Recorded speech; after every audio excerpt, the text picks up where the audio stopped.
Dear students and parents, welcome to master మడ్ channel. ఈరోజు NTR health university free exit notification ఇచ్చింది. Free exit అవడానికి 24వ తారీఖు లాస్ట్ డేట్.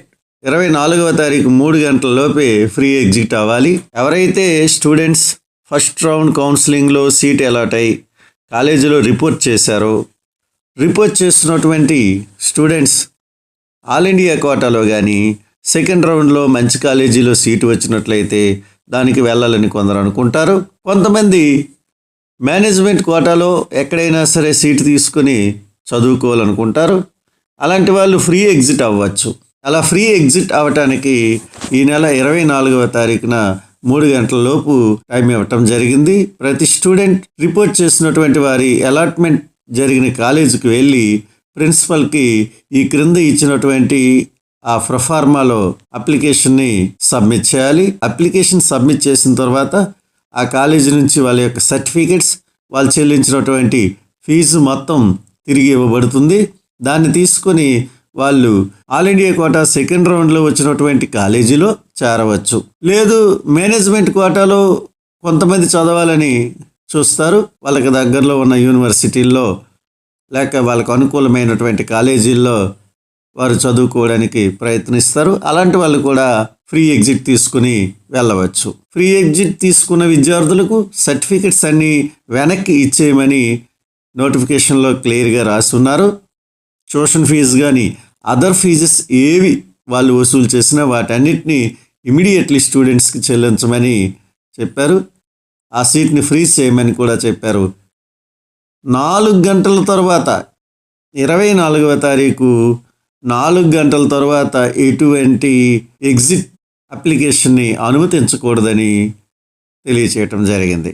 అంటే ఫ్రీ ఎగ్జిట్ అయిన తర్వాత ఆ సీట్ని సెకండ్ రౌండ్లో ఫిల్ చేయబడుతుందని కూడా తెలియజేశారు. ఫస్ట్ రౌండ్ రిపోర్ట్ చేసినా లేక జాయిన్ అయినటువంటి కాలేజీ నుంచి ఫేజ్ 2కి వాళ్ళు వెళ్ళవచ్చని కూడా తెలియజేశారు. రౌండ్ 1లో ఎవరికైతే సీటు వచ్చిందో వాళ్ళు ఫ్రీ ఎగ్జిట్ అవనట్లయితే వాళ్ళు సెకండ్ రౌండ్కి ఎలిజిబుల్ అవుతారని కూడా తెలియజేశారు.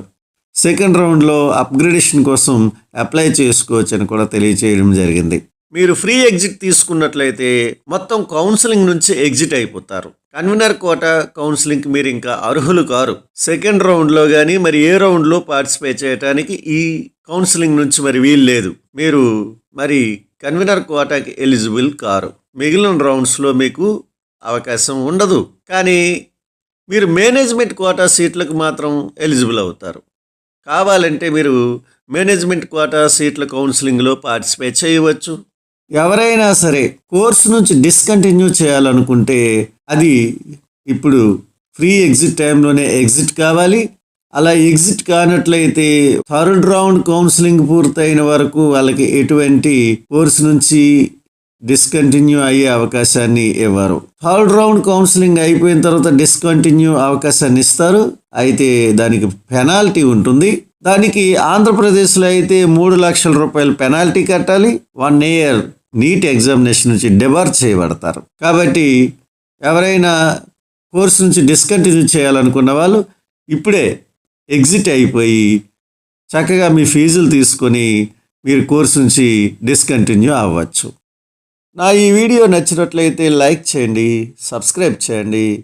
మీరు చేసే లైక్ నాకు మరింత ప్రోత్సాహాన్ని ఇస్తుంది. మీ సబ్స్క్రిప్షన్ నన్ను మరింత ముందుకు తీసుకువెళ్తుంది.